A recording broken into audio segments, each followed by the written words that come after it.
आगे हम लोग देखते हैं कि लोग सड़क के दरमियान में खड़े थे और अगली गेम शुरू होने का इंतजार कर रहे थे। वहाँ पर तभी यूसी की आवाज सुनती है जो कि गाड़ियों की थी। जब ये गाड़ियाँ उनके पास आती हैं तो उन्हें पता चलता है ये तो उसी होटल की गाड़ियाँ थी जहाँ पर इन्होंने आखिरी गेम को जीता था। उन गाड़ियों में से कुछ लोग निकल कर आते हैं जो इनसे बात करने वाले थे, पर तभी वहाँ पर अचानक से गोलियां चल जाती हैं। एलिस, यूसिकी और उसके दोस्त वो चारों जाकर छुप जाते हैं। वो देखते हैं कि गोलियां काफी दूर से चल रही थी। वहीं पर एलिस एक लड़के को देखता है जिसको गोली लग गई थी। वो उसको बचाने की कोशिश करता है। यूसिकी भी उसके साथ थी, पर जब वो उसको बचाकर गाड़ी के पीछे छुपते हैं वो देखते हैं वो लड़का मर चुका था। वहीं पर वो सफेद बालों वाला लड़का जिसका नाम जेसिया था वो आसमान की तरफ देखता है जहाँ पर हवाई जहाज उसी फेस कार्ड के बैनर लेकर घूम रहे थे। वहीं पर यूसिकी एलिस को इशारा करती है कि हमें यहाँ से जल्द भागना होगा, मगर जैसे ही वो उस लड़के को देखता है जो मर चुका था मगर अभी भी उसकी सांसें चल रही थी, वो अभी भी जिंदा था, ये उसको भी लेकर अपने साथ जाते हैं। तभी वहाँ पर एक काले कपड़ों वाला आदमी आता है जो इस गेम का हुक्म का बादशाह था। वो वहाँ पर सबको मार रहा था। तभी वहाँ पर यूसिकी और एलिस के पास एक गाड़ी आकर रुकती है। उस गाड़ी में कोई और नहीं बल्कि एलिस का दोस्त और वो सर्जन लड़की थी जो उनको होटल में मिली थी। वो जल्दी से उन्हें गाड़ी में बैठने का कहते हैं मगर चेसिया वहीं पर रह गया था।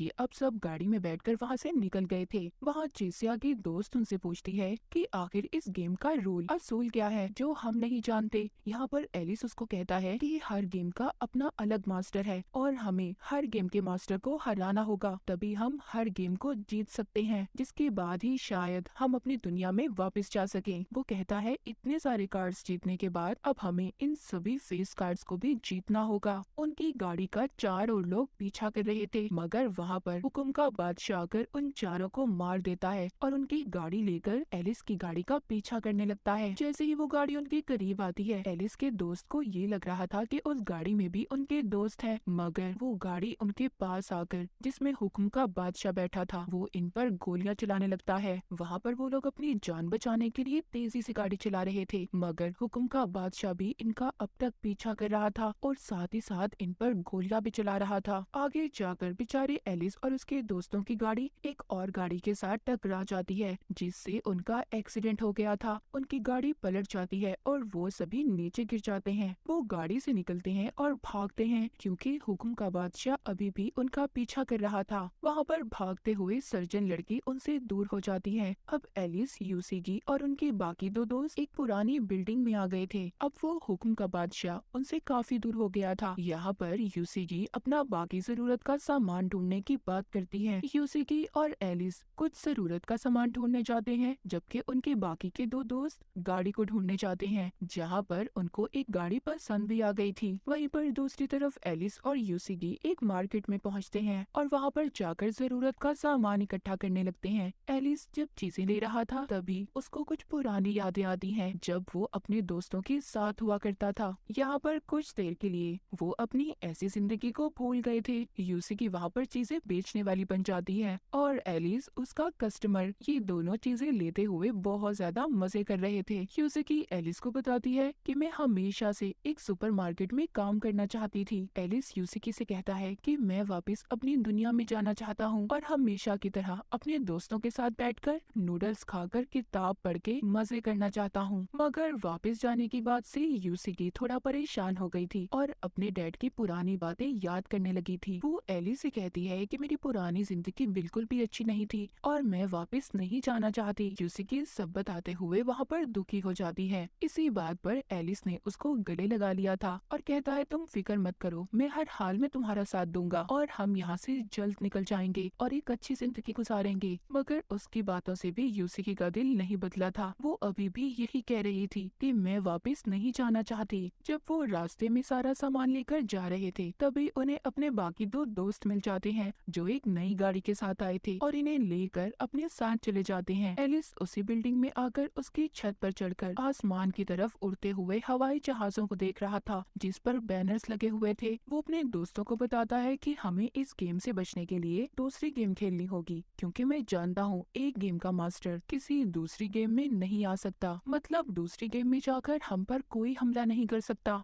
वो अपने दोस्तों को दूसरी गेम के बारे में बताता है और वहाँ पर चलने का कहता है। वहाँ पर यूसिकी थोड़ा परेशान थी, मगर आखिरकार ये सब मिलकर वहाँ पर जाने का फैसला कर लेते हैं। एलिस यहाँ पर अपने दोस्तों को चिड़ी के किंग के बारे में बताता है, जिसका मतलब ये था कि टीम वर्क, उन्हें मिलकर ये गेम खेलनी होगी, जिससे वो बहुत जल्दी जीत भी जाएंगे। अब ये लोग उस जगह पर पहुँच गए थे जहाँ पर इन्होंने गेम खेलनी थी। वहाँ पर पहुँचकर इन्हें कुछ ब्रेसलेट्स मिलते हैं, लेकिन उस गेम को खेलने के लिए 5 लोगों की जरूरत थी। तभी वहाँ पर पीछे एक लड़का आता है जो पहले भी इसी गेम का प्लेयर था और उसने पहले बहुत सी गेम्स जीती थी। उसके हाथ पर 5वां ब्रेसलेट था। वो कहता है कि 5वां खिलाड़ी मैं हूँ। वो उनसे कहता है कि तुम्हें मेरे साथ जाना होगा, मगर सब लोग मना कर देते हैं क्योंकि वो प्लेयर भरोसेमंद नहीं था। ये सब उस पर भरोसा नहीं कर सकते थे। यूसिकी तभी वो ब्रेसलेट अपने हाथ पर बांध लेती है और कहती है, इस गेम के खेलने के अलावा हमारे पास कोई और रास्ता नहीं है, और अगर हमने इस गेम को ना खेला तो वो हुक्म का बादशाह अगर हमें मार देगा। सब उसकी बात मान लेते हैं और ब्रेसलेट पहन लेते हैं और गेम के अंदर आ जाते हैं। वहाँ पर उनको एक बादशाह की टीम मिलती है। उस दूसरी टीम का कैप्टन, जिसने कपड़े नहीं पहने हुए थे, वो नंगा घूम रहा था। उसका ये कहना था कि अगर हम इस दुनिया में बगैर कपड़ों के आए हैं तो हमें जाना भी तो वैसे ही होगा। जिसके बाद वो कैप्टन एलिस को अपनी टीम से मिलवाता है। एलिस उनसे पूछता है कि तुम कौन लोग हो। यहाँ पर कैप्टन उसको बताता है कि हम भी तुम्हारी तरह ही शहरी थे। यहाँ पर हमें उस कैप्टन की पुरानी जिंदगी के बारे में दिखाया जाता है, जहाँ पर वो एक सिंगर था और अपनी टीम के साथ गा रहा था। हम वापस से सीन प्रेजेंट का देखते हैं। वो एलिस को बताता है वो गेम की मास्टर है और गेम इन्होंने ही बनाई है। वो गेम को शुरू करने से पहले उसके सारे असूल बताता है। वो बताता है कि इस गेम को 3 तरीकों से खेला जा सकता है। पहला बैटल, दूसरा आइटम और तीसरा बेस। इन तीनों तरीकों से गेम खेली जा सकती है। गेम में 2 टीम्स होंगी। पहली टीम होगी चैलेंजर, जो कि एलिस की टीम है, और दूसरी टीम होगी चिड़ी का किंग, जिसमें मैं और मेरी सारी टीम होगी। गेम में दोनों टीम्स को 10-10 हजार पॉइंट्स नंबर दिए जाएंगे और आखिर में जिस टीम के नंबर सबसे ज्यादा होंगे वो टीम आसानी से जीत जाएगी। टीम का जो कैप्टन होगा उसको 10,000 पॉइंट्स दिए जाएंगे और वो अपनी टीम के हर प्लेयर को ये नंबर बांट सकता है, मगर शर्त ये है कि नंबर 100 से ज्यादा होने चाहिए। वो बताता है कि पहली राउंड में ओपोजिट यानी कि दूसरी टीम ने अपनी पहली टीम के किसी भी प्लेयर को छूना होगा, जिससे उसके नंबर उसे मिल जाएंगे, जो यानी कि हाथ लगाएगा। और इस तरीके में टीम के 2 लोग भी इकट्ठे खेल सकते हैं, जिससे नंबर आधे आधे उनमें दे दिए जाएंगे। दूसरे राउंड में उन्हें कुछ चीजों को ढूंढना होगा जो यहीं इसी जगह में कुछ बॉक्सेस में रखी हुई हैं, और जो भी टीम उस बॉक्स को ढूंढकर उस पर लगा हुआ बटन दबा देगी वो टीम जीत जाएगी और उसको पॉइंट्स मिल जाएंगे। और आखिरी तरीका है बेस, जिसमें दोनों टीम्स को एक पूल दिया गया है जिसमें बहुत सारे नंबर्स हैं। मगर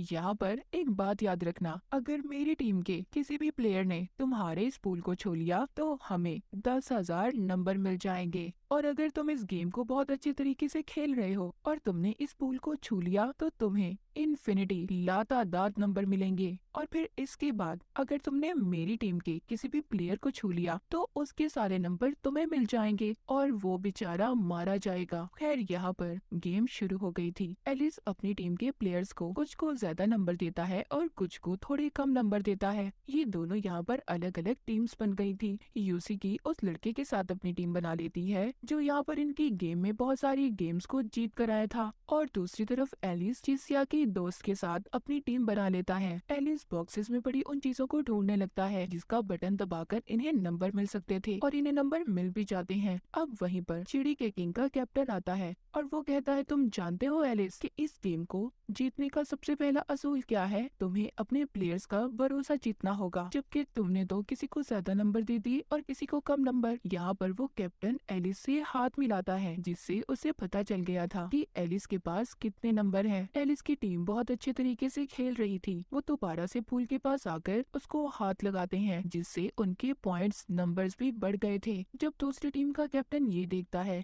कि एलिस की टीम जीत रही है, वो अपनी टीम के साथ मिलकर एक प्लान बनाता है। वो उसके बेस पर हमला करने वाला था, जहाँ पर पहले ही एलिस का दोस्त वहाँ की निगरानी कर रहा था। जब ये सब लोग एलिस के बेस पर हमला करते हैं तो वहाँ पर गलती से जो एलिस का दोस्त वहाँ की निगरानी कर रहा था वो पूल को हाथ लगा देता है, जिससे उसको इन्फिनिटी पॉइंट्स मिलते हैं। उसके पास अपना तादाद नंबर हो गए थे, मगर जैसे ही दूसरी टीम का प्लेयर उसके पास आता है वो उसको हाथ लगा देता है। उस बेचारे के नंबर भी अब एलिस के दोस्त को मिल गए थे, जिससे उसके पास 0 स्कोर था। और तभी एक लेजर लाइट आकर उस बेचारे को मार देती है। दूसरी टीम का एक प्लेयर मर चुका था। इधर अभी भी एलिस और उसकी टीम बहुत ज्यादा परेशान थी, क्योंकि उनके पास अभी भी बहुत कम नंबर थे। एलिस अपने दोस्तों से कहता है कि हमें अलग अलग होकर उन बॉक्सेस को ढूंढना होगा और उसका बटन दबाकर हमें नंबर हासिल करने होंगे। ये सब अलग अलग होकर उन बॉक्सेस को ढूंढने लगते हैं। एलिस यहाँ पर एक बॉक्स को ढूंढ भी लेता है, पर वहाँ पर तो पहले ही दूसरी टीम की एक लड़की मौजूद थी, जो उस बटन को दबाकर नंबर ले लेती है। तभी वहाँ पर दूसरी टीम का कैप्टन भी आ गया था। वो कहता है, एलिस मेरे बच्चे, ये बच्चों का खेल नहीं है, ये बहुत ही समझदार लोगों का खेल है। अगर तुम वाकई समझदार हो तो मुझे अपनी समझदारी दिखाओ। एलिस की टीम के पास बहुत कम नंबर थे, इसीलिए वो दूसरी टीम से हार गए थे।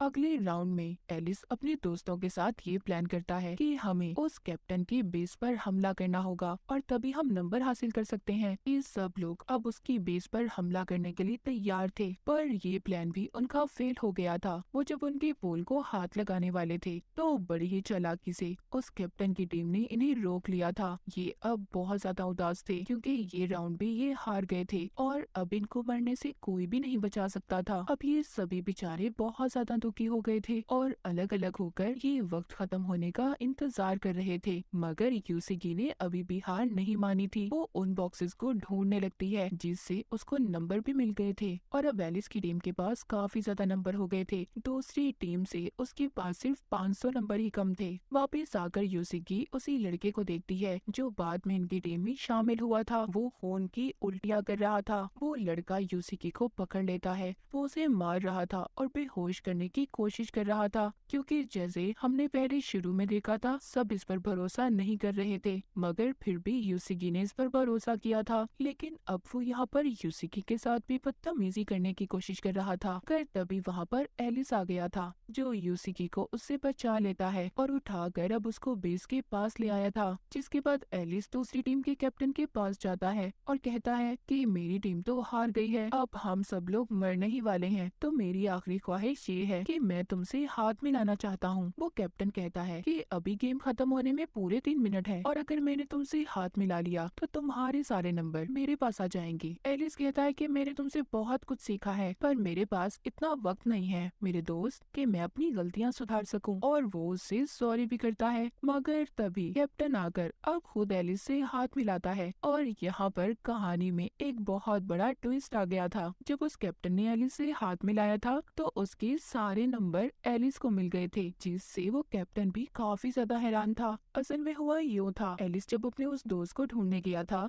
जो उसकी बेस की हिफाजत कर रहा था, तो वो अपने हाथ को अलग करने की कोशिश कर रहा था, क्योंकि वो ब्रेसलेट उतारना चाहता था। वो नहीं चाहता था कि वो मर जाए। उसके दोस्त ने कहा था कि मेरे पास एक प्लान है। उसने अपने ब्रेसलेट को उतार कर एलिस को दे दिया था, जिससे एलिस के नंबर डबल हो गए थे। और जैसे ही एलिस ने उस कैप्टन से हाथ मिलाया था, उसके सारे नंबर एलिस को मिल गए थे। ये सब बातें सुनकर कैप्टन काफी ज्यादा हैरान हो गया था, मगर उसको मरने का कोई दुख नहीं था। मगर उसने भी बहुत सारी गेमें जीती हारी, इसके बाद ही वो यहाँ पर पहुँचा था। मगर एलिस अब नहीं चाहता था कि वो कैप्टन मरे, लेकिन इस गेम के असूल तो असूल ही थे। तभी वहाँ पर एक लेजर लाइट आकर उस कैप और उसके बाकी सभी प्लेयर्स को मार देती है। उधर एलिस का दोस्त भी, जिसने ब्रेसलेट उतार कर एलिस को दिया था, उसके हाथ पर चोट लगने की वजह से उसका खून काफी ज्यादा बह गया था, जिसकी वजह से वो भी मर जाता है। मगर उसने अपने बाकी सभी दोस्तों को बचा लिया था। ये सब लोग उसका शुक्रिया अदा करते हैं। इसके बाद सीन शिफ्ट होता है, हमें दूसरी तरफ शहर में दिखाया जाता है।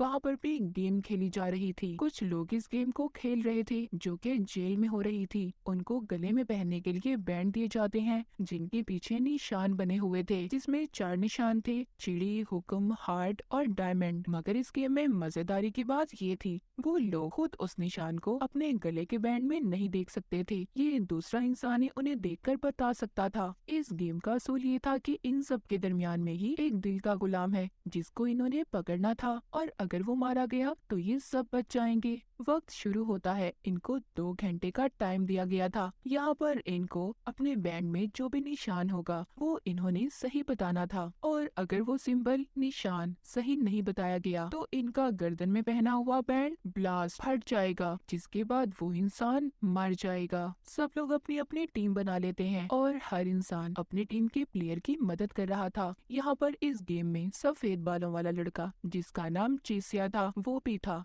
यहाँ पर उसका भी एक दोस्त बन गया था। वो उसको उसके बैंड में सही निशान बता देता है, क्योंकि हर राउंड के बाद उनके बैंड में वो निशान बदलते रहते थे। वहाँ पर खाने पीने का भी बहुत अच्छा सामान था। जैसे जैसे गेम आगे जा रही थी लोग मर रहे थे, क्योंकि वो एक दूसरे को गलत निशान बता रहे थे, क्योंकि उनको तो यही लग रहा था कि अगर दिल का गुलाम मारा गया तो उनकी जान बच जाएगी। गेम में टोटल 20 प्लेयर थे। आहिस्ता आहिस्ता कर कर सब मर रहे थे। बाकी के अब सिर्फ 6 प्लेयर ही रह गए थे, और ये वही लोग थे जो अब तक एक दूसरे पर भरोसा कर रहे थे। मगर चिसिया का दोस्त मारा गया था, क्योंकि वो उसे कहता है कि अब मैं और ज्यादा नहीं खेल सकता, मैं तंग आ चुका हूँ, और अपना निशान नहीं बताता, जिससे उसके गले का बैंड फट जाता है और वो बेचारा वहीं पर मारा गया था। चिसिया अब अकेला हो चुका था और वो यहाँ किसी दूसरे इंसान पर भरोसा भी नहीं कर सकता था। अब इनको कैसे पता चलेगा कि दिल का गुलाम कौन है, जो इनके दरमियान में ही था। जिसके बाद चिसिया वहाँ पर सबसे मदद मांग रहा था, क्योंकि उसका प्लेयर तो मर चुका था। और अब वो एक लड़के के पास जाता है, जहाँ पर वो उसको बताता है कि मैं जानता हूँ जो तुम्हारे साथ तुम्हारा प्लेयर है वो एक कातिल है। उसने पिछली गेम में बहुत सी लड़कियों को मारा था, और अगर तुम चाहो उसे छोड़कर तुम मेरे प्लेयर बन सकते हो, हम दोनों मिलकर खेल सकते हैं। तुम मुझे मेरे बैंड में कार्ड बता देना, मैं तुम्हें बता दूंगा। वो लड़के को उसके बैंड में हुक्म का कार्ड बताता है, पर वो लड़का उसे कुछ भी नहीं बताता और वहाँ से चला गया था। उधर दूसरी तरफ एक कपल जिनमें से लड़का अपनी बीवी को बता रहा था,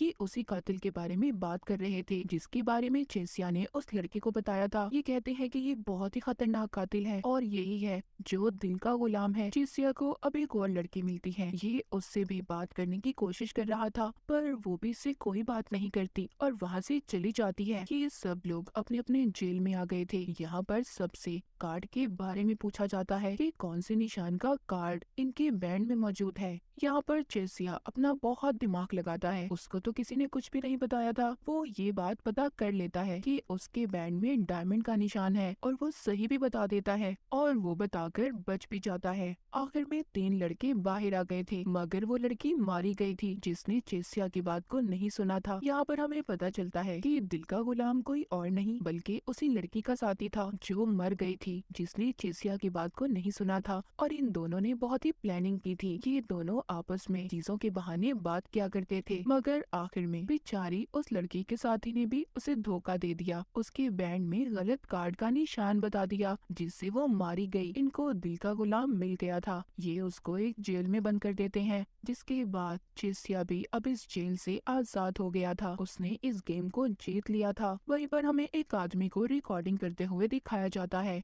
जो बता रहा था कि अब तक 23 दिन हो चुके हैं, बहुत सारे लोग मारे गए हैं, कुछ गायब हो गए हैं। अगले दिन चेसिया की दोस्त यूसिकी से ये बोलकर जाती है कि मैं चेसिया और सर्जन लड़की को ढूंढने जा रही हूँ, क्योंकि अगर हमारी टीम में जितने भी ज्यादा लोग होंगे जीतना हमारे लिए उतना ही आसान होगा। अब यूसिकी और एलिस दूसरी साइड पर जाते हैं, जहाँ पर इन्हें बहुत सारे लोग मिलते हैं जो मरे हुए थे। वहाँ पर एक आदमी जो अभी थोड़ा सा जिंदा था, वो इनको फिल्म कहकर मर जाता है। अब ये उस वैन के अंदर जाते हैं जिसमें एक रिकॉर्डिंग थी। जब ये रिकॉर्डिंग को चला, उसी आदमी ने अपनी फिल्म को रिकॉर्ड किया हुआ था जो मर चुका था, जिसमें वो बता रहा था कि यहाँ पर 23 दिन हो चुके हैं, बहुत सारे लोग मारे गए हैं और ये दुनिया ऐसी बिल्कुल भी नहीं रही कि यहाँ पर कोई भी जिंदा रह सकता है। वहीं पर एक लड़की भी थी जिसको पता था कि ये कौन सी दुनिया है और यहाँ पर ये सब कुछ क्यों हो रहा है। वो लड़की अब बताने लगती है कि मैं बेहोश थी, मेरे सर में एक सुराख किया गया था,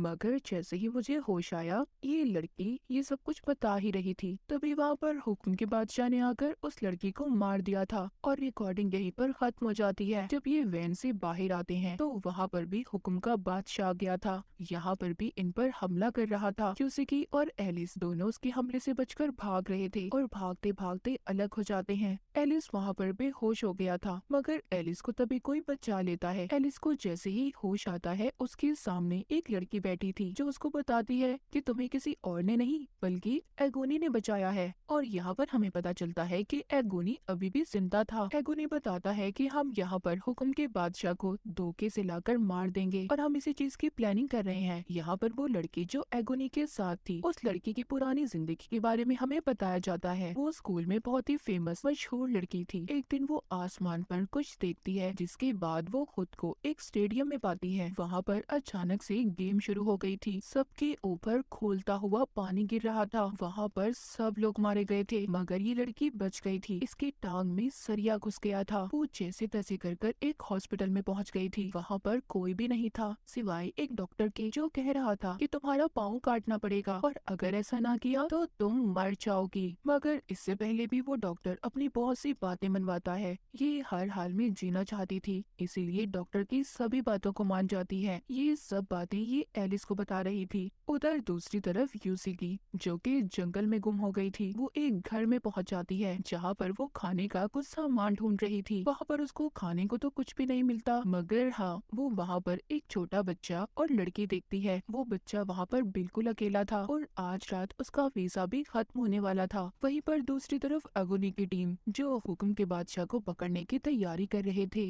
वो एलिस को उसके शिकार के तौर पर इस्तेमाल करते हैं। अचानक से वहाँ पर हुक्म का बादशाह आकर एलिस पर गोलियां चलाने वाला था, मगर तभी वहाँ पर एगोनी आ जाता है, जो गोलियों से उस हुक्म के बादशाह को मार देता है। लेकिन वो हुक्म का बादशाह इतनी आसानी से नहीं मरता, क्योंकि उसने बुलेट प्रूफ जैकेट पहनी हुई थी। वो इतनी आसानी से नहीं मरने वाला था। वहाँ पर इनके दरमियान में बहुत ही जबरदस्त फायरिंग शुरू हो जाती है। ये एक दूसरे पर गोलियां चला रहे थे और इसी फायरिंग के दौरान में एगोनी भी बहुत ज्यादा जख्मी हो गया था। एलिस, जो कि बचने के लिए पानी में कूद जाता है। उधर एगोनी को उस लड़की ने बचा लिया था जो उसका साथ दे रही थी। अगले दिन एलिस पानी से जब बाहर आता है तो उसको बहुत ज्यादा भूख लग रही थी। वो शहर में यहाँ वहाँ घूमने लगता है। उसे खाने के लिए तो कुछ भी नहीं मिला था, पर गाड़ियों में उसको गली सड़ी लाशें मिलती हैं। खाना भी वहाँ पर पड़ा हुआ सड़ रहा था। शहर पूरा बर्बाद हो चुका था। हर तरफ गेम्स चल रही थी। इन्हें देखकर ऐसा लग रहा था जैसे इन्हें यहाँ पर गेम खेलते खेलते सालों बीत चुके हैं। दूसरी तरफ यूसिकी उस छोटे बच्चे को भी गेम में ले आती है, क्योंकि उसका वीजा खत्म होने वाला था। वहाँ पर एलिस यूसिकी को देखकर बहुत ज्यादा खुश होता है। एलिस यूसिकी से कहता है, मैं तो पहले ही जानता था कि तुम मुझे यहाँ पर मिलोगी, क्योंकि ये फिजिकल गेम है और तुम्हें फिजिकल एक्टिविटी बहुत ज्यादा पसंद है। यहाँ पर अब गेम शुरू हो जाती है। गेम के पहली टीम में एक लड़की और उसके साथ 4 प्लेयर्स थे। बाकी की टीम में एलिस, यूसिकी और इनके साथ 16 लोग थे। यहाँ पर वो लड़की, जिसको बेगम कहा जाता था, उस लड़की बेगम की टीम का रंग लाल था और चैलेंजर, जो कि एलिस और यूसिकी की टीम थी, उनकी टीम का रंग नीला था। ये गेम ऐसी थी कि जिस भी टीम में ज्यादा लोग होंगे वो टीम जीत जाएगी और इन्हें उनकी पीठ पर जो निशान दिया गया था उस पर हाथ रखकर अपनी टीम में उन प्लेयर्स को करना था। गेम अब शुरू हो चुकी थी। बेगम शुरू में बहुत अच्छे तरीके से खेल रही थी। इस गेम में 16 राउंड थे। जो एलिस और यूसिकी की टीम के लोग थे, उनको बेगम की टीम के लोग कह रहे थे, अगर तुम चाहते हो कि तुम जिंदा रहो तो आराम से चुपचाप बेगम की टीम में आ जाओ। हम लोगों ने भी ऐसे ही किया था, देखो आज हम जिंदा हैं। बेगम की टीम में टोटल 17 लोग थे, जबकि एलिस और यूसिकी की टीम में सिर्फ 3 लोग रह गए थे। वो लड़की अपने प्लेयर से कहती है कि अब मुझे वो लड़का चाहिए जिसका नाम एलिस है। ये मुझे अपने जैसा लगता है, मैं अब इसको अपनी टीम में रखना चाहती हूँ। एलिस के पीछे अब उसकी टीम की सभी लोग लग गए थे। यूसिकी और बेगम के दरमियान में भी बहुत ही जबरदस्त लड़ाई हो रही थी। यूसिकी ने अभी भी हार नहीं मानी थी। वो सभी प्लेयर से ये कह रही थी कि देखो, अगर तुम जीत गए तो तुम भी वापस अपनी दुनिया में जा सकते हो, तुम्हें हमारा साथ देना होगा। तुम हारे बगैर हम ये गेम बिल्कुल बिल्कुल भी नहीं जीत सकते। कुछ लोगों ने यूसीकी की बात को मान लिया था। वो बाकी अपनी दूसरी टीम के प्लेयर्स की पीठ पर हाथ रखकर उनको अपनी तरफ ले आते हैं, जिससे कि अब बहुत सारे लोग एलिस की टीम में आ गए थे। बेगम अपनी टीम में बिल्कुल अकेली रह गई थी। चाहते हुए बेगम से एलिस पूछता है, क्या सारे गेम जीतने के बाद हम लोग वापस से अपनी दुनिया में जा सकते हैं? बेगम कहती है, वो तो तुम्हें तभी पता चलेगा जब तुम सारे गेम जीत जाओगे। जिसके बाद एक लेजर लाइट बेगम पर गिरती है और वो वहीं पर मारी जाती है। इसके बाद यूसीकी और एलिस एक पुरानी बिल्डिंग में जाते हैं, जहाँ पर बिल्डिंग तो टूटी हुई थी पर वहाँ पर गर्म पानी था। ये अब काफी दिनों से नहाए भी नहीं थे, इसीलिए ये पानी में जाकर नहाने लगते हैं। वहाँ पर ये बहुत बड़े बड़े हाथियों को देखकर खुश हो रहे थे, क्योंकि इन्होंने काफी वक्त के बाद इतने बड़े बड़े हाथियों को अपनी आंखों के सामने देखा था। वहीं पर दूसरी तरफ हवा में चेसिया दिखाया जाता है, जो एक नई गेम में आ गया था। ये गेम एक बादशाह का था। गेम में टोटल 5 लोग थे और बादशाह भी इनके साथ गेम में ही खेल रहा था। सबको 0 से लेकर 100 तक के नंबर के दरमियान में एक नंबर को चूज करना था, उसे लेना था, और जितने भी नंबर ये लोग अपने लिए सिलेक्ट करेंगे उन सबको जमा कर 0.8 पर मल्टीप्लाई उन्हें ज़रब किया जाएगा, और जो भी रिजल्ट आएगा उस नंबर को बाकी सब प्लेयर के नंबर के साथ में लाया जाएगा। जिसका भी नंबर उस नंबर के आसपास रहा वो जीत जाएगा और बाकी सब हार जाएंगे और उनका 1 पॉइंट माइनस हो जाएगा। गेम के टोटल 10 राउंड होंगे और जिस भी प्लेयर का -10 हुआ उसके ऊपर एक खतरनाक केमिकल डालकर उसे मार दिया जाएगा। गेम के पहले राउंड में बादशाह जीत गया था। बाकी के सब लोग ये सोच रहे थे कि वो इस गेम को कैसे जीत सकते हैं। इनमें से 2 प्लेयर्स हार गए थे। उनके ऊपर वही खतरनाक केमिकल डालकर उन्हें मार दिया जाता है। आखिर में सिर्फ चेसिया, एक लड़की और वो बादशाह बच गए थे। अब उस लड़की ने गलती से गलत नंबर को चुन लिया था, जिससे वो मारी जाती है। उसके ऊपर भी वही खतरनाक केमिकल डाल दिया जाता है। चेसिया ने सही नंबर बता दिया था,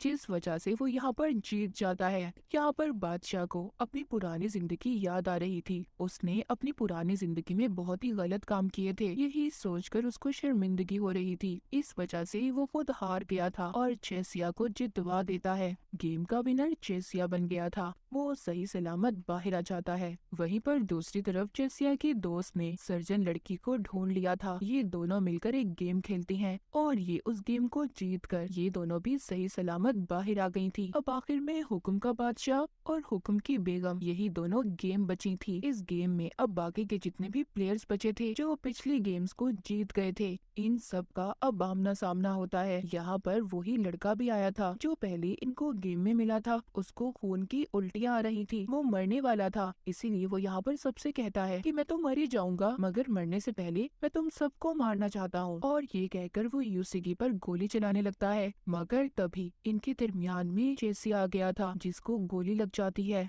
एलिस ने उस लड़के को मार दिया था, लेकिन तभी वहाँ पर हुक्म का बादशाह आ गया था जो सबको मार रहा था। हुक्म का बादशाह अपना मास्क उतारकर सब पर फायरिंग कर रहा था, उन्हें मार रहा था। सब लोग यहाँ वहाँ भाग रहे थे। यहीं पर एगोनी और उसकी साथी भी आ गई थी। ये सब मिलकर अब उस हुक्म के बादशाह को मारने की प्लानिंग करते हैं। वहाँ पर चेसिया की दोस्त उसका चेसिया का बनाया हुआ एक छोटा सा बॉम्ब देती है। एलिस कहता है ये तो बहुत छोटा है, इससे कुछ भी नहीं हो सकता। ये सब अब प्लान करते हैं। ये स्टोर रूम में जाकर बहुत सारी गैस को इकट्ठा करेंगे, जिसके बाद बाकी के लोग उस हुक्म के बादशाह को उस स्टोर तक लाएंगे, जिससे बहुत बड़ा धमाका होगा। ये लोग उसे मार देंगे। हुक्म का बादशाह एगोनी पर गोलियां चलाने वाला था, तभी उसके आगे उसकी साथी वही लड़की आ जाती है जो अब तक उसका साथ दे रही थी, और सारी गोलियां उसके आर पार हो जाती हैं। ये देखकर एगोनी को बहुत गुस्सा आता है और वो हुक्म के बादशाह को बहुत मारता है। हुक्म का बादशाह सर्जन लड़की को भी मार देता है। वो यूसीकी को भी मारने वाला था। तभी वहाँ पर चेसिया की दोस्त आ जाती है जो जूडो कराटे जानती थी और उसको बहुत मारती है, मगर वो चाकू से उस लड़की को भी मार देता है। सब लोग बहुत ज्यादा जख्मी हो गए थे। तभी वहाँ पर एलिस आता है जो उस हुक्म के बादशाह को बहला फुसलाकर उसी स्टोर रूम की तरफ ले जाना चाहता था, जहाँ पर उसने बहुत सारी गैस को जमा किया था। हुक्म का बादशाह बहुत ज्यादा शातिर चालाक था, उसको पता चल चुका था, इसीलिए वो स्टोर रूम का दरवाजा नहीं खोलता। तभी वहाँ पर एगोनी आ जाता है जो उसको धक्का मारकर अंदर ले आया था और एलिस को बॉम्ब ब्लास्ट करने का कहता है, मगर इससे पहले वो बॉम्ब ब्लास्ट करता वो एगोनी को भी अपने साथ सही सलामत बचा लाया था। जिसके बाद बहुत बड़ा धमाका होता है। वो हुक्म का बादशाह अब मर गया था। एगोनी एलिस को अब आखिरी गेम खेलने के लिए भेजता है और कहता है तुम्हें हर हाल में वो गेम जीत कर आना होगा। एलिस को यूसीकी भी मिल गई थी। ये उसको अपने साथ लेकर एक बहुत बड़ी बिल्डिंग में जाता है जहाँ पर हुक्म की बेगम इनका इंतजार कर रही थी। वो कहती है ये एक ऐसी गेम है कि फर्क नहीं पड़ता तुम इसको जीतो या हारो, पर तुम्हें इस गेम को आखिर तक खेलना होगा। यहाँ पर एक बॉल होगी और तुम्हें एक रॉड की मदद से उस बॉल को एक सुराख में डालना होगा। गेम इनकी शुरू होती है। पहला राउंड तो वो हुक्म की बेगम जीत गई थी। दूसरा राउंड एलिस जीत जाता है। हुक्म की बेगम कहती है कि क्यों ना पहले बैठकर तीसरे राउंड से पहले हम चाय पी लें, क्योंकि ये भी इसी गेम का हिस्सा है। वो पूछता है क्या ये आखिरी गेम खत्म होने के बाद हम वापस से अपनी दुनिया में जा सकते हैं। हुक्म की बेगम कहती है मैं तुम्हें सच तो बता दूं, मगर ये ना हो कि सच सुनने के बाद तुम्हें कोई पछतावा हो। एलिस कहता है कि तुम्हारी बात का मतलब क्या है। वो कहती है कि फ्यूचर आने वाले कल में अमीरों गरीब सब कुछ खत्म हो जाएगा, ना कोई अमीर होगा और ना कोई गरीब। वो कहती है मैं तुम्हें 1000 साल बाद का वक्त बता रही हूँ। जिस दुनिया में से तुम आए हो वहाँ पर बहुत ज्यादा तरक्की होने वाली है। वहाँ पर कैंसर के मर्ज का भी इलाज होगा। 100 सालों के बाद हम मौसम को इंजॉय करने लगेंगे। 200 सालों के बाद इंसानों की याददाश्त को भी एक दूसरे में डाला जा सकता है और 300 साल बाद इंसान आम तरीके से नहीं मर पाएंगे, उनकी उम्र और ज्यादा लंबी हो जाएगी और अगले 500 सालों के बाद मौत जैसी कोई चीज ही नहीं होगी, हम जब तक चाहे जी सकते हैं। वो कहती है कि तुम अपनी असल दुनिया में बहुत गहरी नींद में सो रहे हो, तुम ख्वाब में ये गेम खेल रहे हो, तुम्हें असल जिंदगी असल दुनिया में कुछ भी याद नहीं और मैं इस सारी सिस्टम की हेड हूँ। ये बातें सुनकर एलिस और यूसीकी बहुत ज्यादा परेशान हो गए थे, मगर बाद में वो हुक्म की बेगम हंसने लगती है, कहती है मैं तो मजाक कर रही थी, तुमने मेरी बात को ही सीरियस ले लिया। इसके बाद एलिस को बहुत ज्यादा गुस्सा आ गया था। वो उस औरत की तरफ गन कर लेता है और कहता है सच सच बताओ मैं कौन हूँ, कहाँ से आया हूँ, इस दुनिया की सच्चाई क्या है। वो लेडी कहती है जो तुम ये गेम खेल रहे हो ये सिर्फ तुम्हारे दिमाग में है, तुम्हारा ये ख्याल है और कुछ भी नहीं। वो कहती है मैं सिर्फ तुम्हारी एक डॉक्टर, तुम्हारी थेरेपिस्ट हूँ। वो उसे याद दिलवाने की भी कोशिश करती है कि तुम अपने दोस्तों के साथ मस्ती कर रहे थे, तभी एक कार एक्सीडेंट से तुम्हारे दोनों दोस्तों की मौत हो गई और तुम जिंदा बच गए, जिससे तुम्हें बहुत ही गहरा सदमा है और तुम मुझसे थेरेपी ले रहे हो। वहाँ पर वो यूसीकी को भी देखता है। डॉक्टर बताती है कि वो भी उसकी मरीज है, उसके साथ भी सब कुछ ऐसा ही हुआ था, इसीलिए मैं उसका भी इलाज कर रही हूँ। एलिस और यूसीकी को एक मेंटल असाइलम में दिखाया जाता है। वहाँ पर डॉक्टर एलिस से कह रही थी एलिस अब बात मान जाओ, गेम छोड़ दो, हार मान लो। तभी यूसीकी ये बातें सुनकर एलिस से कहती है एलिस होश में आओ, हम अभी भी गेम खेल रहे हैं, ये लेडी हमसे झूठ बोल रही है। वो अपना हाथ काट कर कहती है कि अगर ये ख्याल होता तो मैं तुम्हारे साथ ना होती। एलिस भी अब उसकी बात पर यकीन कर लेता है, वो उसका हाथ पकड़ लेता है। इन दोनों के प्यार को देखकर वो लेडी भी उदास हो गई थी, उसकी आंखों से भी आंसू आ रहे थे। ये दोबारा से गेम की दुनिया में आ गए थे। गेम खेलते खेलते रात हो गई थी। वो इस गेम को जीत जाती है। एलिस इस गेम को हार गया था। इस गेम में जीतने हारने का कोई मकसद नहीं था, बस इस गेम को आखिर तक खेलना था, जो एलिस ने बहुत अच्छे तरीके से खेला था। वो जाते जाते कहती है कि एलिस तुम्हें अपने असल दुनिया के बारे में पता चल जाएगा कि तुम कौन हो, तुम्हें आगे क्या करना है। तभी एक लेजर लाइट आकर हुक्म की बेगम पर गिरती है और वो भी वहाँ पर मारी जाती है और यहाँ पर गेम का भी एंड हो गया था, यानी कि सभी गेम्स खत्म हो गई थी। इसके बाद आसमान पर रंग बिरंगी आतिशबाजी होती है और आखिर में एक ऐलान होता है जिसमें इनसे पूछा जा रहा था कि क्या आप लोग हमेशा के लिए इस गेम के शहर में रहना चाहते हैं या फिर नहीं। एलिस के जो दोस्त जितने भी जख्मी थे वो सब कहते हैं नहीं, हम इस शहर में नहीं रहना चाहते, हम वापस से अपनी असल दुनिया में जाना चाहते हैं। वहीं पर हम एलिस और यूसीकी को भी देखते हैं, वो दोनों भी यही कह रहे थे कि हम वापस से अपनी असल दुनिया में जाना चाहते हैं। सीन शिफ्ट होता है और यहाँ पर हमें कहानी के शुरू का हिस्सा दिखाया जाता है, जहाँ पर एलिस जब अपने दोस्तों के साथ था तो वहाँ पर बाकी टीम के सभी प्लेयर्स भी थे और उस वक्त वहाँ पर आसमान पर कोई आतिशबाजी नहीं हुई थी, बल्कि एक बहुत बड़ा ब्लास्ट हुआ था, एक बहुत बड़ा धमाका जिसमें सब लोग जख्मी हो गए थे। जब एलिस को होश आता है तो उसके सामने उसका भाई खड़ा था जो उसे कह रहा था कि तुम्हारे दिल की धड़कन 1 मिनट के लिए बंद हो गई थी। वहीं पर हम टीम की बाकी प्लेयर्स को भी देखते हैं जिसमें एगोनी, चेसिया और बाकी सब लोग थे और डॉक्टर की बात से हमें पता चलता है कि उनके दिल की धड़कन भी 1 मिनट के लिए धड़कना बंद हो गई थी। उसी दौरान ये सब लोग उस गेम में गए थे जो कोई और नहीं, जिंदगी और मौत के दरमियान की जगह है, इसलिए ये लोग उन गेम्स को खेल रहे थे ताकि ये वापस से जिंदा हो सके। आखिरी सीन में एलिस यूसिकी से मिलता है और उससे कहता है कि शायद हम पहले भी कहीं पर मिल चुके हैं, मगर यूसिकी कहती है कि मुझे ऐसा नहीं लगता और ना ही मैंने तुम्हें कभी पहले देखा है। एलिस जब जा रहा था तो यूसिकी उसे रोकती है और कहती है हाँ, शायद हम पहले कहीं मिल चुके हैं। ये दोनों हॉस्पिटल से बाहर आते हैं। वहीं पर हम एक मेज पर पड़ा जोकर का कार्ड देखते हैं और इस कार्ड की आगे क्या थ्योरी थी कोई भी नहीं जानता था। और इसी के साथ एलिस इन बॉर्डरलैंड की कहानी यहीं पर खत्म हो जाती है।